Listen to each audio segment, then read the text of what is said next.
obviamente igual voy a estar respondiendo correos si es que me preguntan por ahí. Podríamos hablar de naturales y vamos a ver uno de numerabilidad.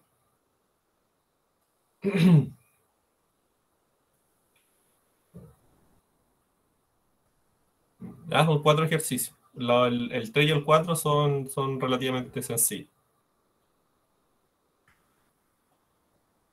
Traté de ponerlos como lo más parecido posible a la guía. Por ejemplo, en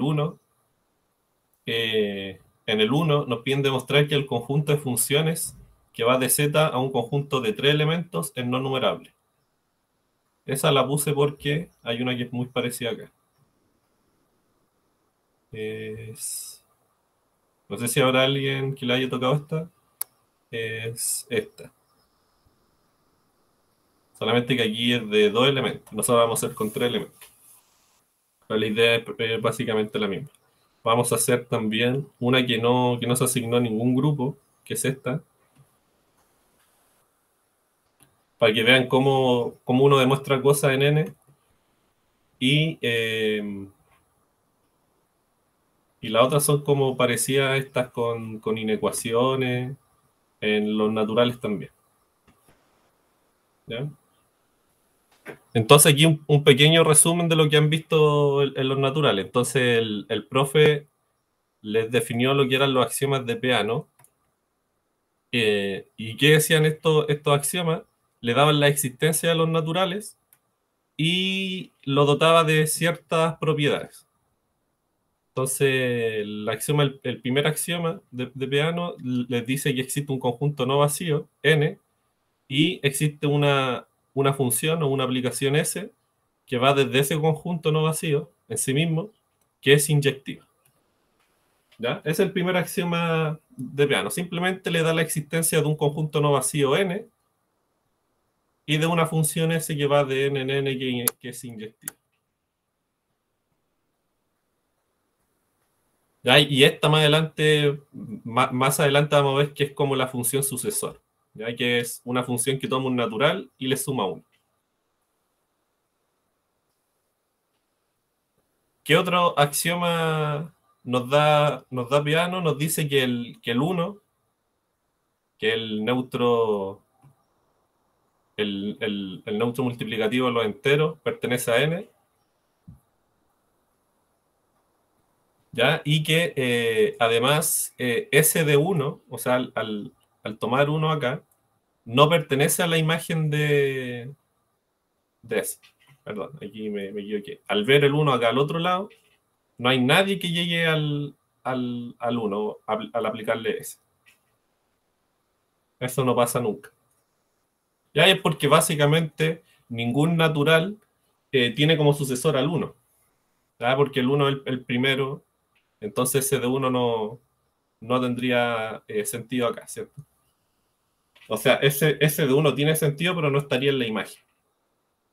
Aquí hay un error, esto lo escribí mal, por eso estaba confundido. Es 1, no pertenece a la imagen de... Ahí sí.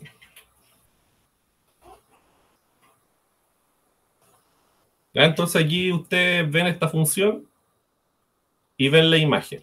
Y van a ver que el 1 no pertenece nunca a la imagen de...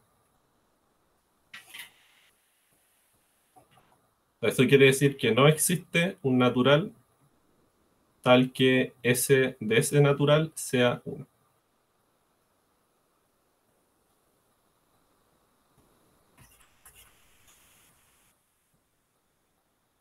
Entonces, el 1 pertenece a los naturales y ese 1 no pertenece a ese de. O sea, además de ser inyectiva, esta aplicación no es epiyectiva, ¿cierto? No es epi. Eso es lo que les dice el segundo axioma de Peano. Y el tercero es la clásica inducción. Ustedes tienen un subconjunto de los naturales, M, tal que el 1 vive en M y además se satisface este paréntesis que está aquí. Cada vez que yo tome a alguien en M, su sucesor también está. Lo que nos dice este axioma es que esta M en realidad era todos los naturales. Esta es la clásica inducción. Esto ustedes lo pueden ver como el b más 1. ¿Ya? Ya se va a entender por qué ese de b es b más 1. ¿En qué momento se entiende eso? En el momento en que uno define una suma en los naturales. Entonces aquí un pequeño resumen de cómo lo vieron en clase. Entonces vieron que existía una única operación binaria llamada suma, que iba de n cruz n hasta los naturales, que hacía esto.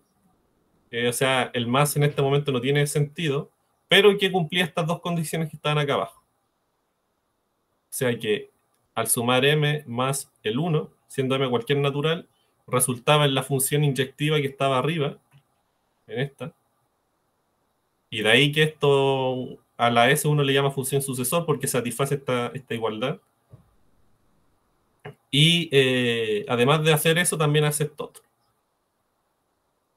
Tiene sentido, ¿no? Si yo sumo m más el sucesor de n, eso tiene que ser el sucesor de m más n. Porque esto es como n más 1, por lo de arriba. Entonces esto es como m más n, asumiendo la asociatividad que aún no la demostramos, más 1. Entonces es como el sucesor de ese más n. Ya, pero eso se demuestra con inducción y con cosas que con las axiomas de PA no se demuestra eso. La existencia de esta función suma. Y también vieron en clases que existía una operación multiplicación. Una operación binaria que era la multiplicación. Ya va de n cruz n hasta los naturales, que lo que hacía era esto, y que tenía estas propiedades. El 1 actúa como un neutro multiplicativo y se cumple la ley de la distribución sobre los sucesores, por decirlo de alguna forma. O sea, yo cuando tenga este caso, yo puedo distribuir. En realidad se puede hacer siempre esto, pero hay que demostrarlo. Hay que demostrar esto que siempre se cumple. Pero si el C fuese 1, entonces yo lo puedo hacer automáticamente por cómo está definida la multiplicación. Eso lo vieron en clases también por si no lo recuerdan.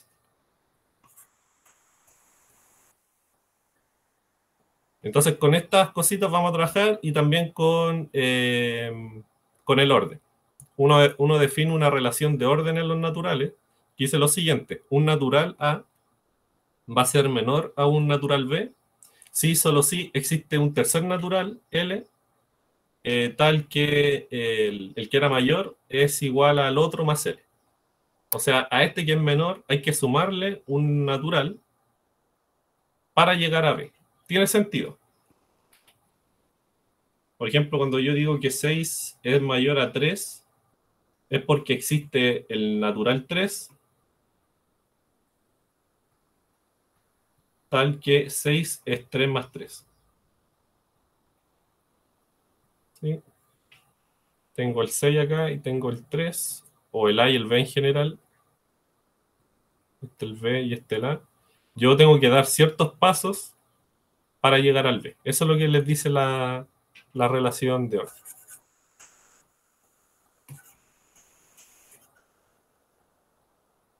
Esto es que, como siempre, hay que demostrar que una relación de orden, aquí vamos a asumir que una relación de orden, pero está ahí en los ejercicios.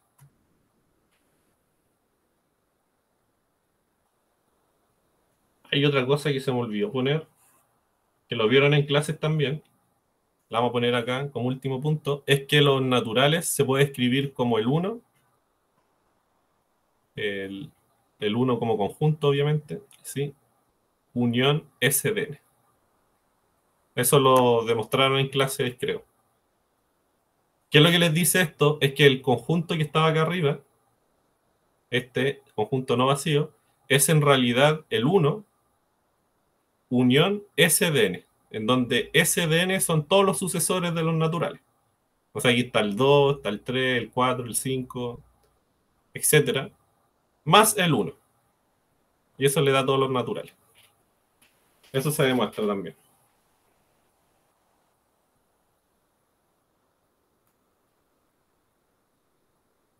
Eso lo vamos a ocupar en el último ejercicio. Ahí.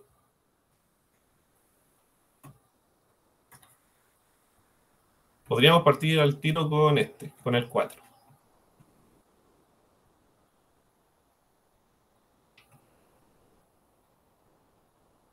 Debía haberlos puesto al revés.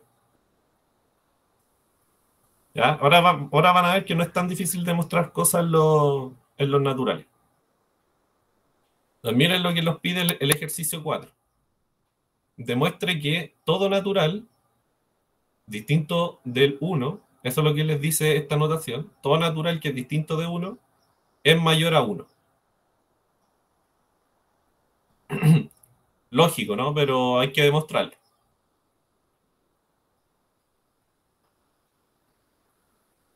Y acuérdense qué significa ser mayor a uno en el contexto de los naturales.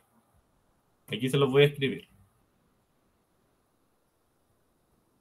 Esto significa, o por demostrar, que es lo que queremos demostrar, que existe L natural tal que B es 1 más L.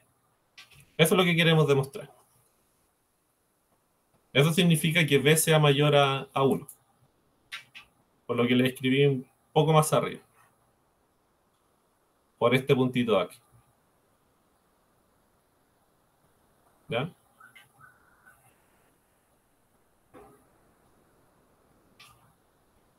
Ya, entonces, ¿qué es lo que vamos a ocupar? Vamos a ocupar la igualdad que les puse más arriba. Como nosotros sabemos que los naturales son el uno más todos los sucesores de los naturales, y el b además es distinto de 1, porque pertenece a n-1, entonces necesariamente el b tiene que estar en este conjuntito de aquí. No puede estar acá porque es distinto de 1. Y como es un natural, tiene que estar acá. No tiene otra opción. Entonces el b tiene que estar en SDN. Y por lo tanto, al estar en SDN tiene que ser el sucesor de alguien.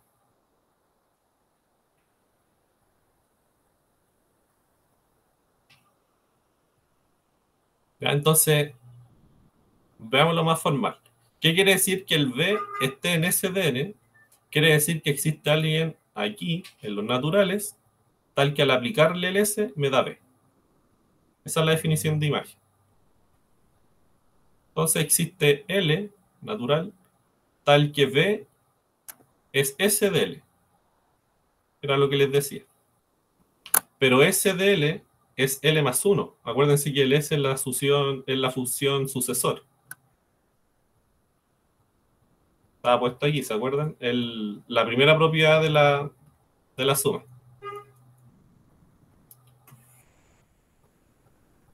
Entonces B es igual a L más 1, que era justamente lo que queríamos demostrar. Por definición, esto es que B es mayor a 1. Y ahí les queda al tiro.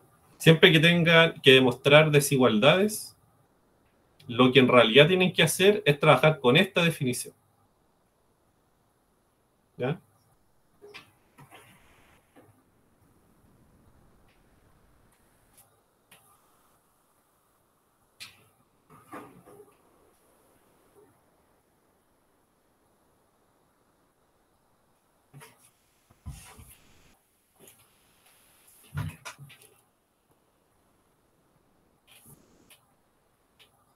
Si tienen dudas, por favor. El, el 3 también es muy parecido a este. Este no está en ninguna parte de la guía, pero era para mostrarles que eh, alguna demostración con desigualdades, porque hay varias en la tarea.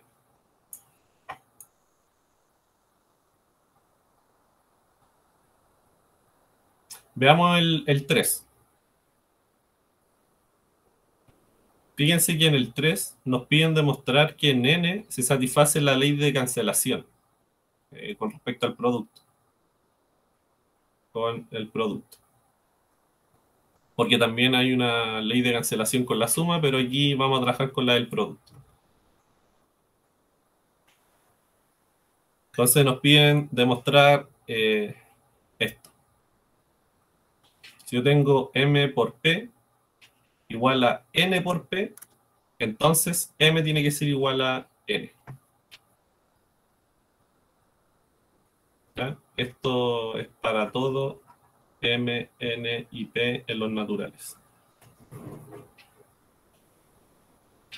O sea, como decíamos, en lo racional, en los reales, multiplico ambos lados por p a la menos 1, ¿cierto?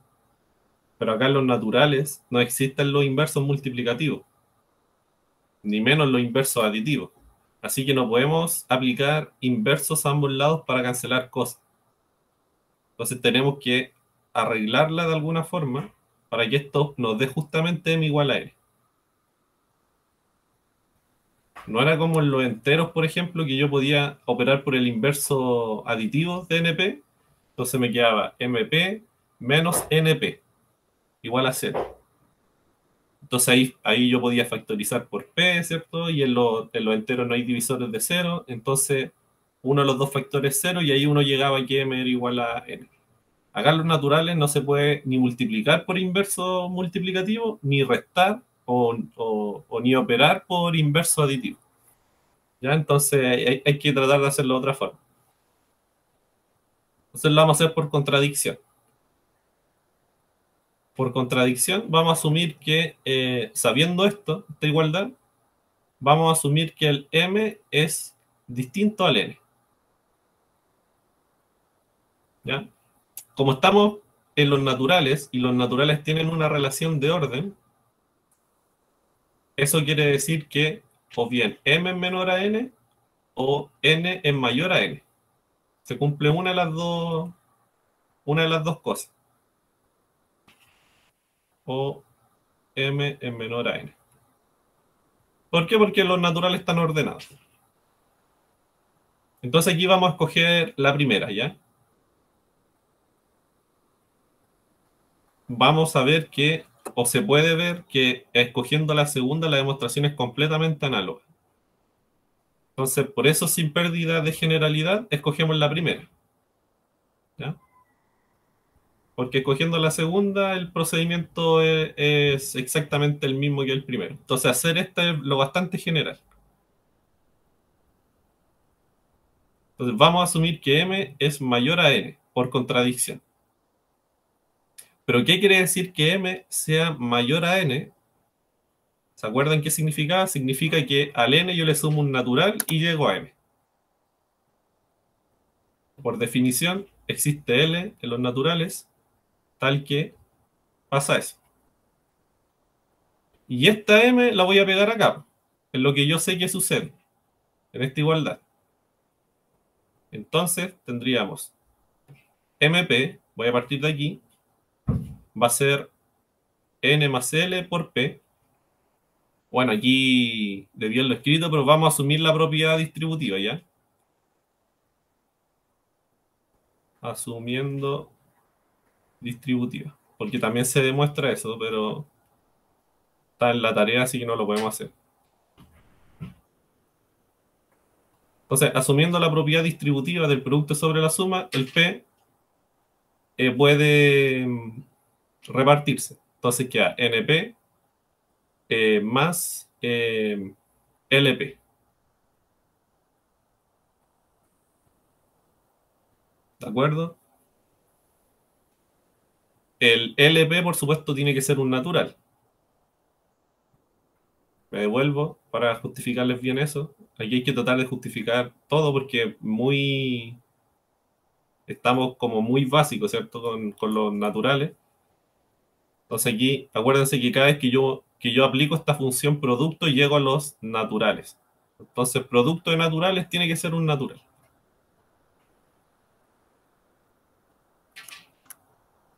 Aquí. Entonces, este numerito de acá es un natural. Entonces yo tengo MP más NP, o sea, igual a NP más N, con N un natural. Siendo ese N LP, pero más lo mismo, a mí lo que me interesa es que es un natural. Pero esto, ¿qué quiere decir? La relación de orden, ¿se acuerdan? Esto no es más que MP mayor a NP. Así se define la relación de orden.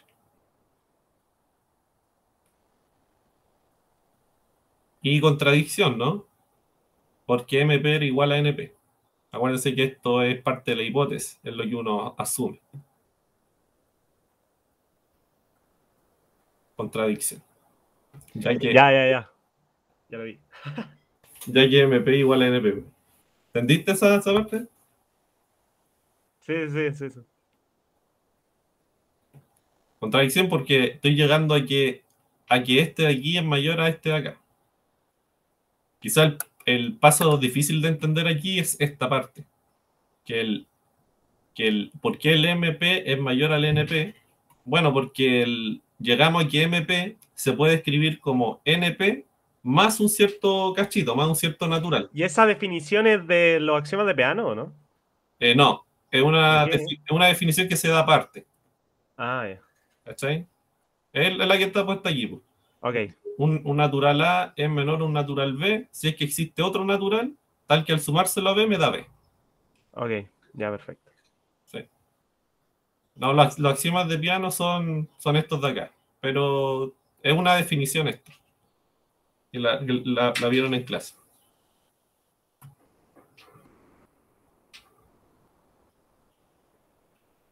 Entonces ahí está la contradicción.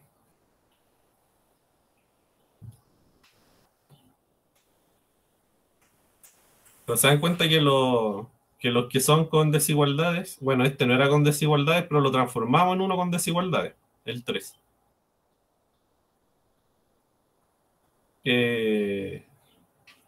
No son tan complicados, es solamente ocupar la definición de orden. Todo el rato ocupando la definición de orden.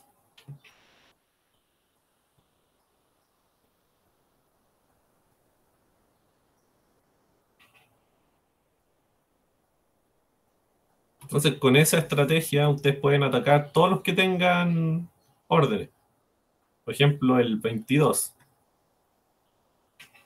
Entonces, fíjense lo que les dice el 22. Demuestra que no existe un natural A que sea mayor a 1 y que sea menor al sucesor de 1.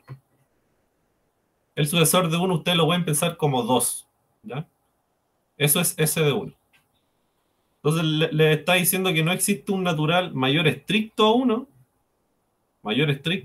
y que sea a la vez menor estricto a 2. Lógico, ¿cierto? Entonces aquí por contradicción pueden hacerlo. Supongamos que existe un natural que haga estas dos cosas. Ah, ya, pero yo sé qué significa S de 1. S de 1 es 1 más 1. Y ahí empiezan a trabajar eso.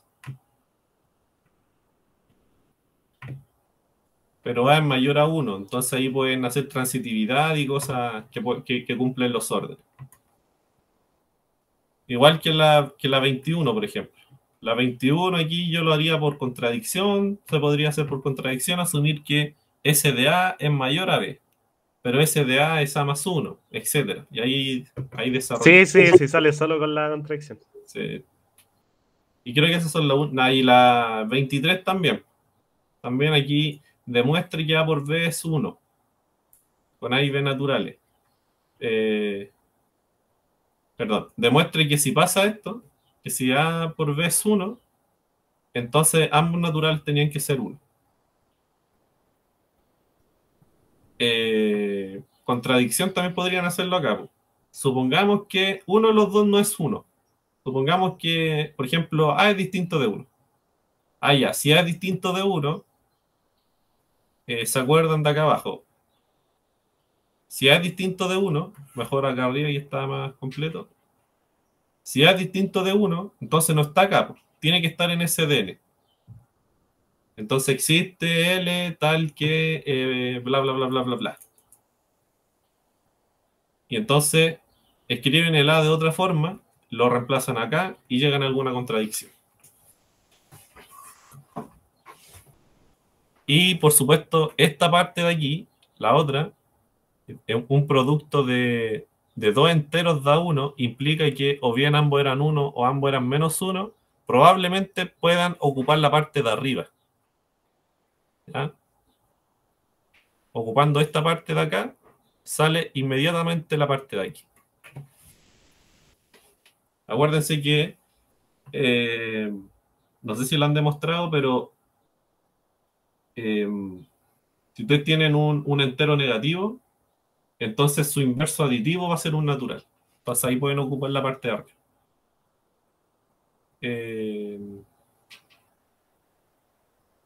¿Qué más? Aquí estoy tratando de darle un repaso a todas las que puedan.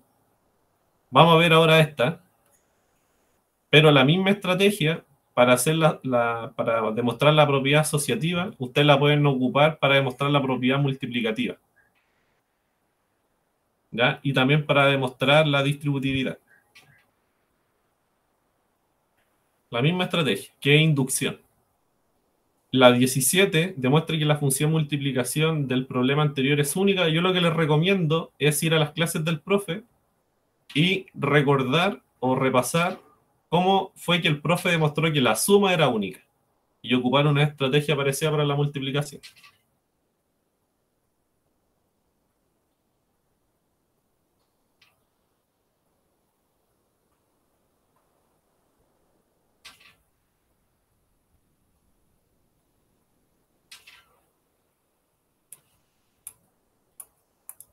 Demuestra que existe una función que haga esto. Nuevamente, les recomiendo que vayan a las clases del profe y vean cómo fue que él demostró la existencia de la suma. Y viendo cómo demostró la existencia de la suma, ustedes hacen algo parecido para demostrar la existencia de un producto. ¿Ya? Demostrar que la suma en los naturales es asociativa. Vamos nosotros a demostrar ahora que el producto es asociativo. Pueden extrapolar y hacerlo con la suma. Demuestre que Z es un anillo ordenado. Ocupen la ayudantía de la semana pasada, cuando definimos el conjunto P. Basta definir un conjunto P con ciertas propiedades para demostrar la parte de ordenado. La parte de anillo la tienen que demostrar así con las operaciones, con suma y multiplicación. Ya, veamos la que estaba aquí abajito. Esta.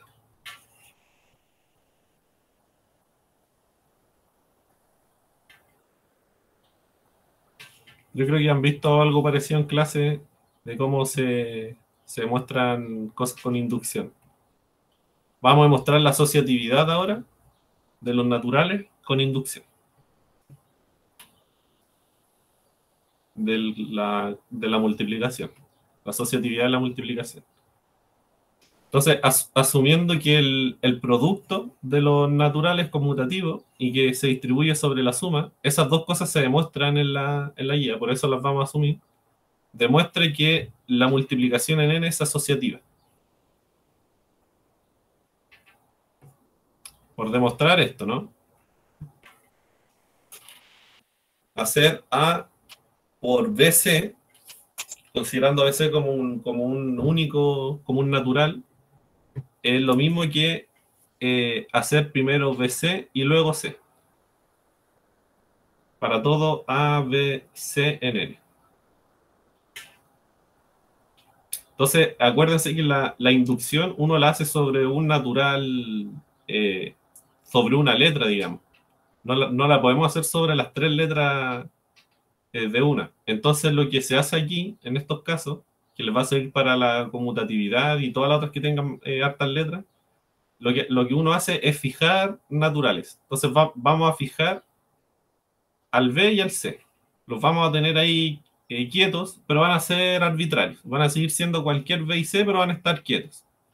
Y vamos a hacer la inducción sobre el A. ¿Ya?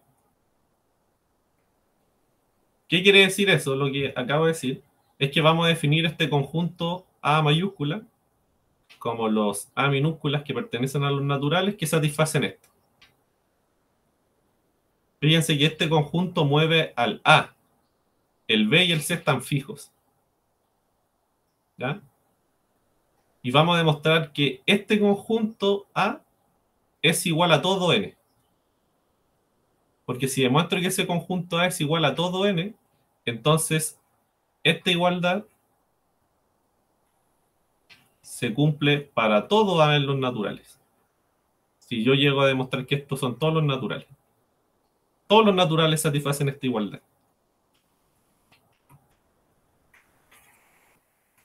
Entonces, ¿cómo demuestro que un subconjunto de los naturales es igual a los naturales? Tercer axioma de Peano, o axioma de inducción. Vamos a demostrar que el 1 pertenece a A, y vamos a asumir que alguien está en A y demostrar que su sucesor tiene que estar en A. Entonces, A igual a N.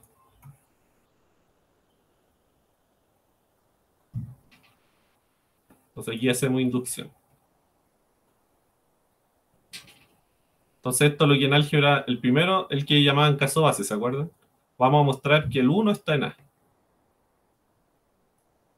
Entonces, para demostrar que el 1 está en A, tenemos que demostrar que 1 por BC es igual a 1 por B por C. Por demostrar eso. Pero esto es relativamente sencillo porque nosotros podemos partir de aquí. Esto, acuérdense que 1 por cualquier natural me da el natural. Esa es la primera propiedad del producto. Esta.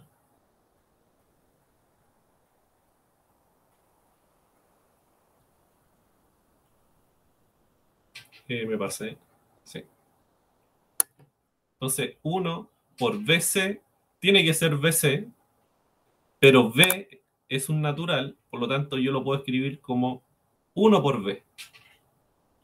Esta partecita de aquí la cambio por 1 por B. Entonces me queda el paréntesis puesto ahí.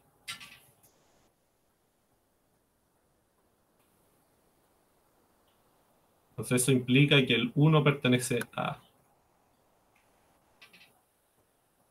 ¿De acuerdo? Porque tendríamos 1 por BC, este sería el 1, y aquí tendríamos el 1.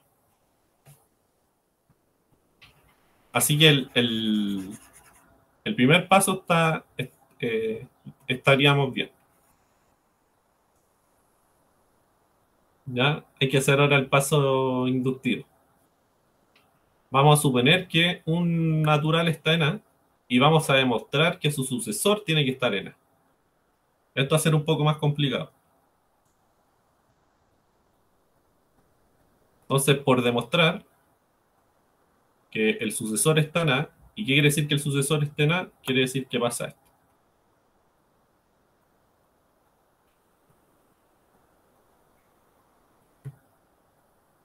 Por demostrar eso.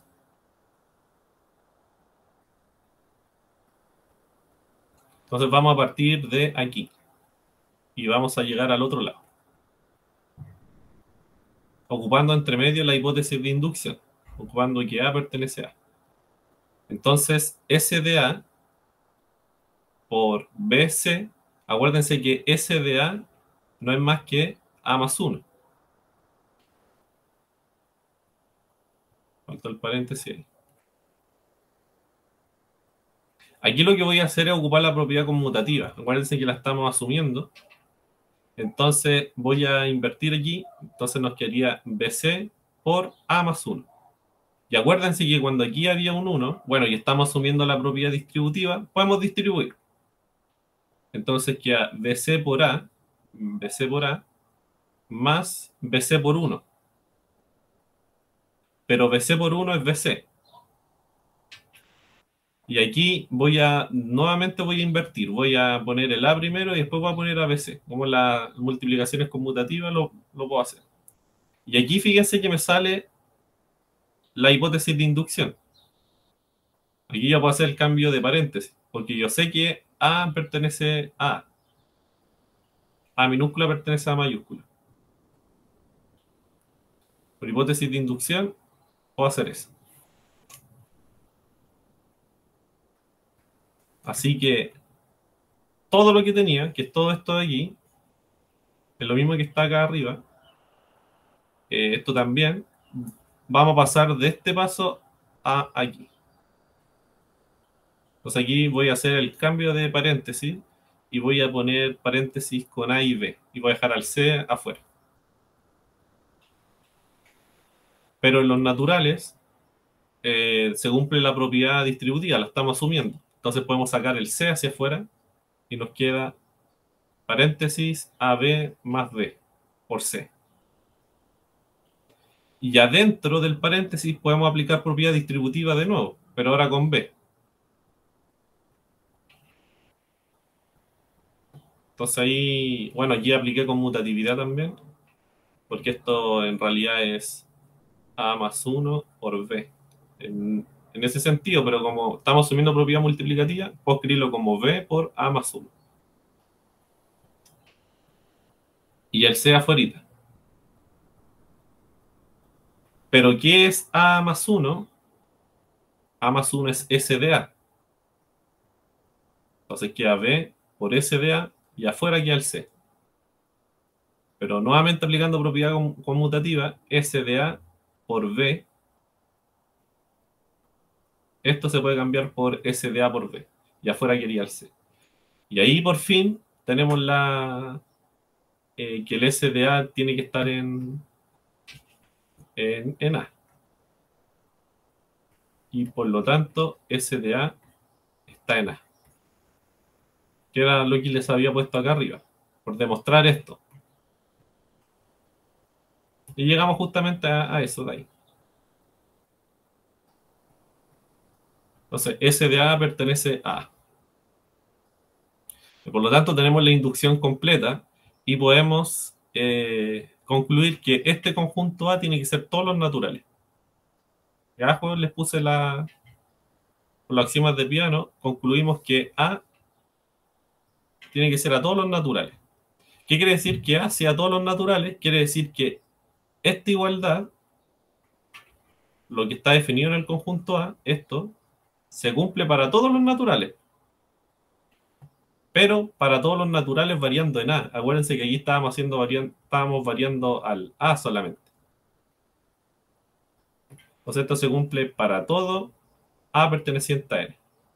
Pero acuérdense que el B y el C lo estábamos tomando como arbitrarios. Por lo tanto, esto que se cumple para todo A, también se cumple para todos B y C.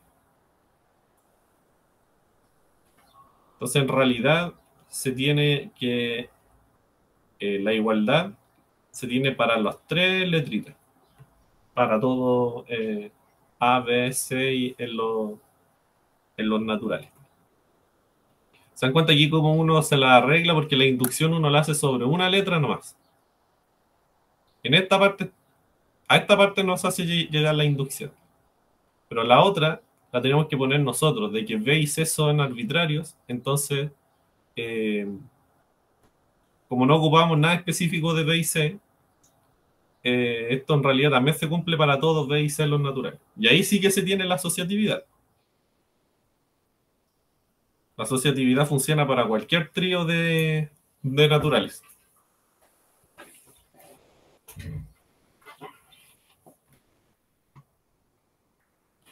Así, de una manera similar, pueden hacer la conmutatividad, por ejemplo. Para hacer la conmutatividad, fijan, por ejemplo, a B fijo y arbitrario, eh, y hacen inducción sobre este conjunto.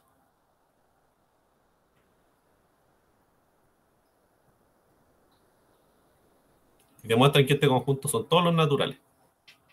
Entonces, esto se cumple para todo A, pero B era arbitrario, así que en realidad también es para todo B.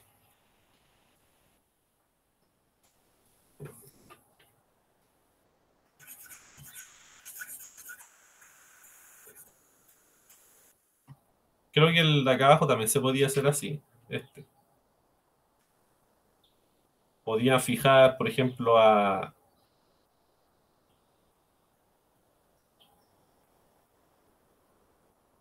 podían fijar a M y a N.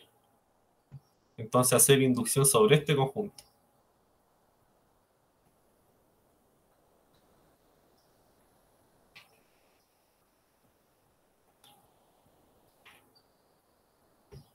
y demostrar que esto de aquí es todos los naturales. Entonces ahí se cumple para todo P, pero M y N eran arbitrarios, así que se cumple para todo P, M y N los naturales.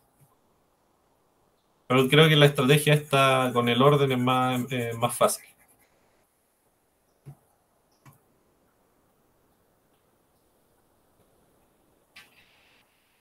Para demostrar cosas en los naturales tienen que aprenderse este recuerdo de aquí. Las cosas que yo les puse acá al principio pueden hacer todos los ejercicios de naturales.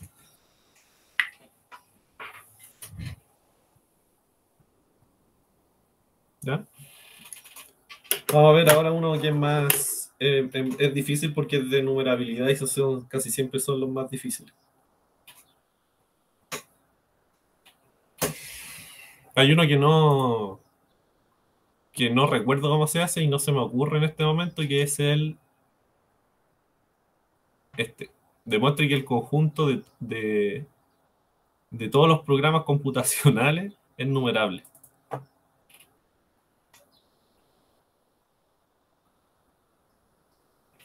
El que vamos a trabajar ahora va a ser este. Demuestre que el conjunto de funciones que van de Z a un conjunto A de dos elementos no es numerable. Nosotros lo vamos a hacer con tres elementos. La demostración es prácticamente la misma.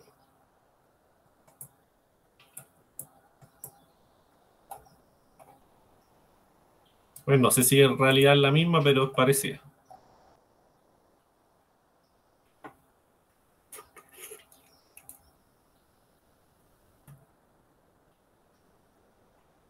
Si tienen dudas, por favor, escriben al chat o me hablan al micrófono.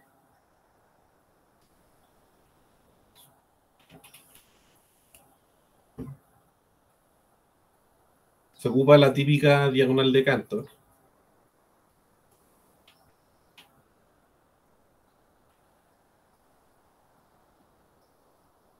Ya, veamos el 1.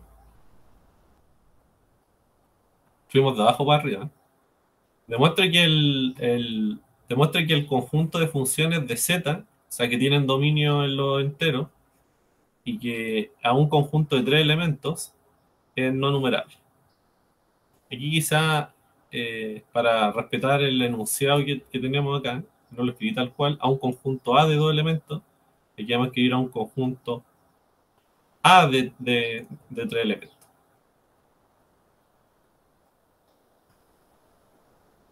Pongámosle otra letra, pongámosle B. A un conjunto B de tres elementos. ¿Qué va a ser esto? ¿Ya? Aquí da lo mismo las letras que le pongan, tienen que ser tres elementos. Aquí le puse X y Z, pero puede ser manzana, sandía y melón.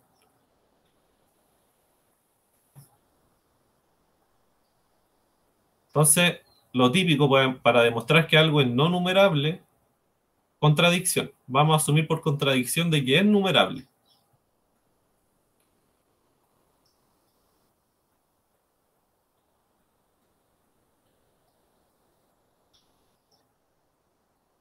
Entonces, vamos a considerar este conjunto primero. Vamos a considerar el conjunto que nos piden demostrar que es no numerable.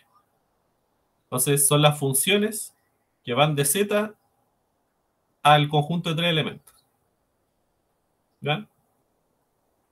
Vamos a asumir que este conjunto A es numerable. O sea, estas funciones que viven aquí las vamos a poder poner en una lista.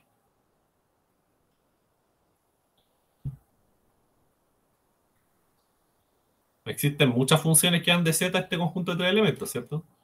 Pueden, o no sé, por ponerle un ejemplo, pueden particionar a Z en tres partes. ¿Cómo se hace eso con los enteros módulo 3? Entonces, no sé, pues a los múltiplos de 3 los pueden enviar a X. A a los que tienen resto 1 los pueden enviar a Y. Y a los que tienen resto 2 los envían a Z. Esa, por ejemplo, sería un ejemplo de una función que vive en A.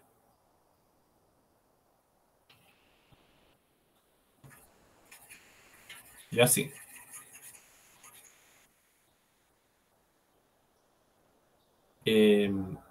Entonces, este conjunto A, de todas las funciones, vamos a demostrar que es no numerable y vamos a asumir por contradicción de que es numerable. Entonces, aquí un detalle que vamos a ocupar harto. Que como z es numerable, se los mencioné en alguna ayudantía, y si el profe no lo ha demostrado en clases, y si lo van a ocupar en alguna tarea, tienen que demostrar que es numerable. Si es que el profe no lo ha demostrado en clase. Ya, pero no es difícil demostrar que z es numerable. O sea, que está en biyección con los naturales. Eso se me olvidó ponerle aquí al principio. Para el que no se acuerda qué significa ser numerable, significa que existe una función biyectiva del conjunto de los naturales. Eso significa ser numerable.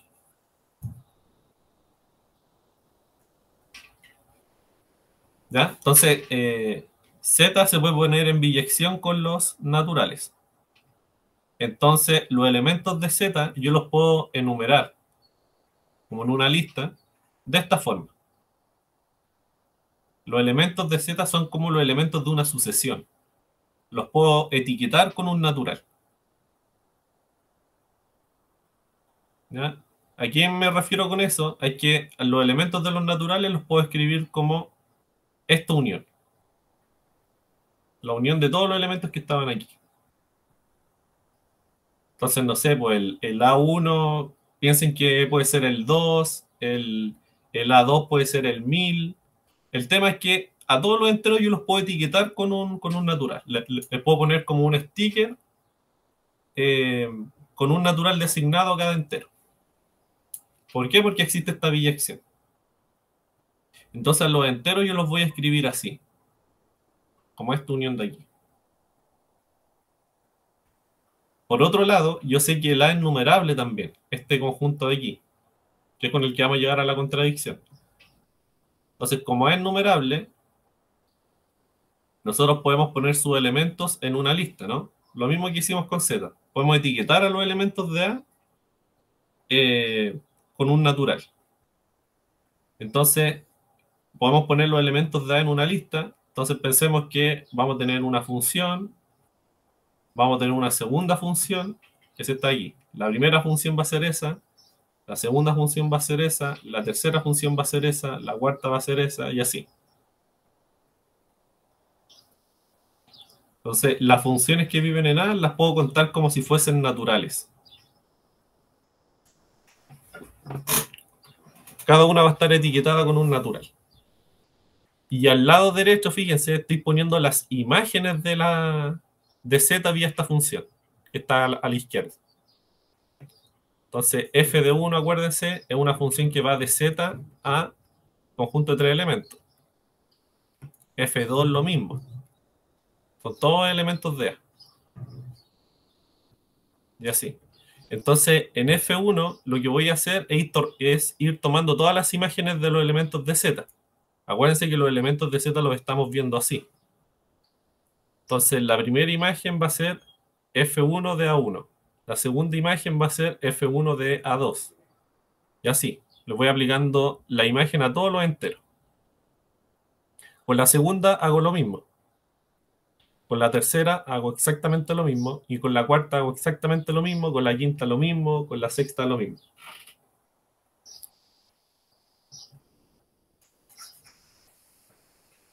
¿Ya? Y ¿para qué hago esto? Bueno, y ¿para qué marqué la diagonal con rojo? Para aplicar el método de la diagonal de Cantor. La ocupamos la semana pasada. Y se demuestra y se ocupa para demostrar que los reales no son numerables. Entonces vamos a ocupar la diagonal de Cantor y el método es exactamente el mismo de siempre.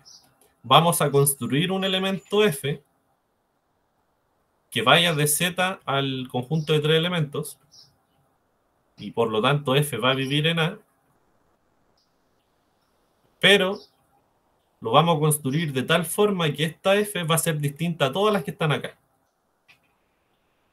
Va a ser distinta a F1, va a ser distinta a F2, va a ser distinta a F3, va a ser distinta a F4. Y si es distinta a todas las que están acá, no puede vivir en... No puede vivir en A. Porque supone que aquí están todas las Fs que viven en A. Contradicción. Porque por un lado vamos a tener que vive en A, pero por otro lado vamos a tener que no vive en A. ¿Y cómo yo puedo demostrar que dos funciones son distintas? Ojo que estoy diciendo que las funciones son distintas. Cuando dos funciones van a ser distintas, cuando yo las evalúo en un mismo elemento y me dan imágenes distintas. Ahí yo puedo decir que dos funciones son distintas.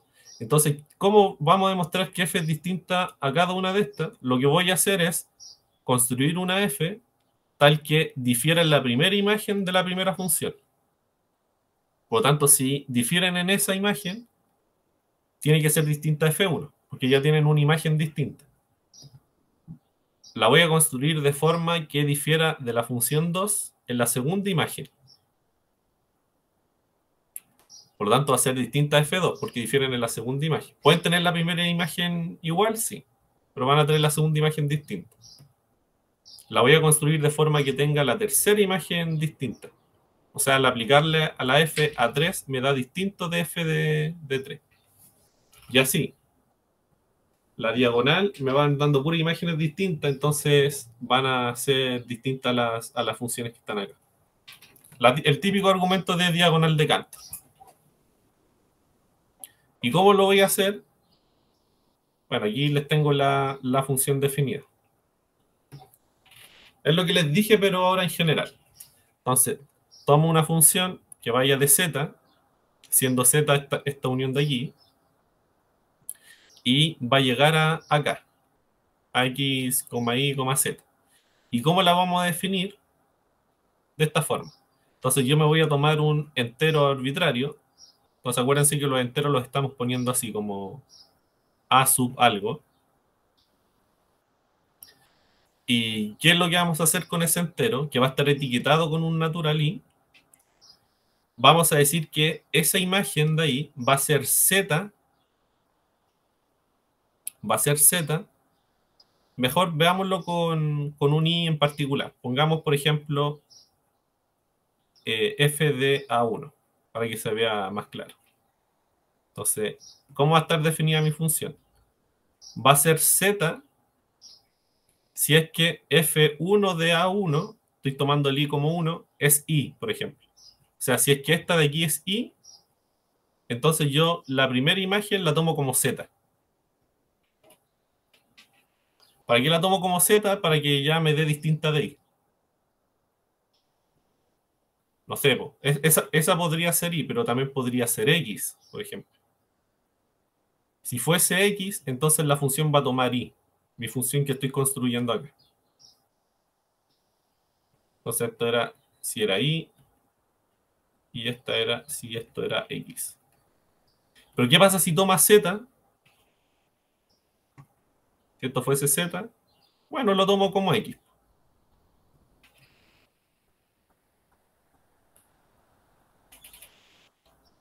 Entonces, esta función f, al evaluarla en a1, me va a dar sí o sí distinta a f de 1 evaluada en a1. Porque la construí para que sean distintas. Lo mismo si es que aquí yo pongo un 2 ahora. Si aquí yo pongo un 2, entonces el 2 tiene que ir acá, tiene que ir acá, tiene que ir ahí, ahí, ahí y ahí. El mismo chiste. Si aquí esto valiese x, entonces mi función va a tomar i. Si esto valiese z, mi función va a tomar x. Si esto valiese y, mi función toma z. Y así la voy haciendo con toda la diagonal.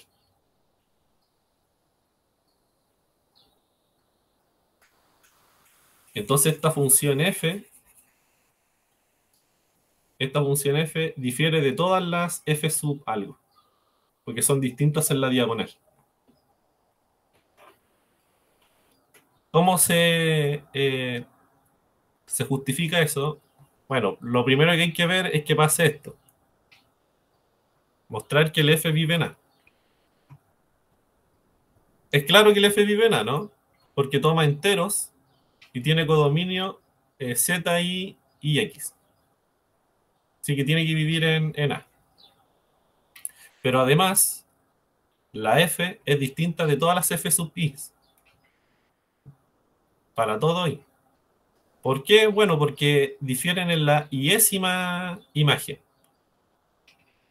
En la F de A sub I difiere. En la preimagen A sub I.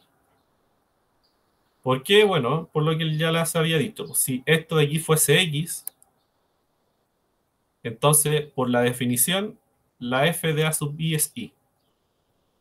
Si llegase a ser I, entonces Z. Si llegase a ser Z, es X. Entonces, en los tres casos se va a cumplir siempre que...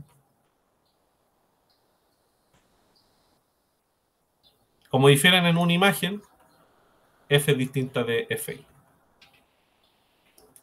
Contradicción. Porque acuérdense que las F sub I eran todos los elementos de A. Así que contradicción, la lista no estaría completa. ¿Y de dónde viene la contradicción? De asumir que el A era numerable. Entonces, A no puede ser numerable. A no es numerable. Yo los elementos de A no los puedo contar así como cuento a los naturales. No puedo tener en una bolsita los elementos de A e ir sacándolos de a uno. Esa es como la idea intuitiva de ser numerable. Con los naturales yo puedo hacer eso, de ir sacándolos de a uno, con los enteros, con los racionales también se puede hacer, pero con los reales no. Y con A tampoco.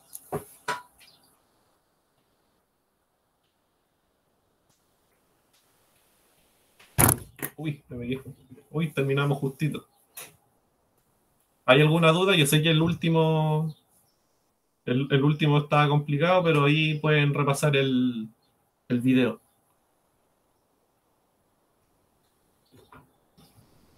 Muchas gracias, Claudio. De nada, de nada.